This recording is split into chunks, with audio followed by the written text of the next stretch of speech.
Hey guys, welcome back to this channel. In this video, I'll be showing you guys how you can create a 3D bottle on Adobe Illustrator. So I have like half of a bottle here, which I just used a pen tool to kind of go over. You can use any color you want for your bottle.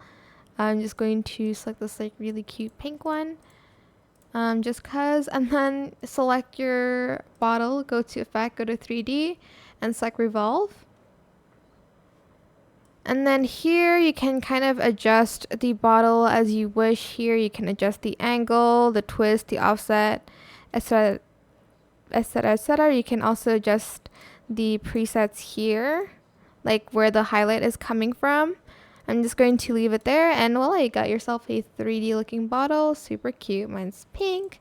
I hope this tutorial was helpful for you guys. Don't forget to like, comment, share, and also subscribe to this channel if you haven't done that already.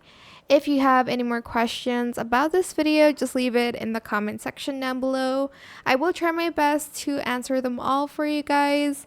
And if you found this video helpful, please click the thanks button as well. Also, you can change the colors if you want here. Like that. That is it. Thank you so much for watching. Bye.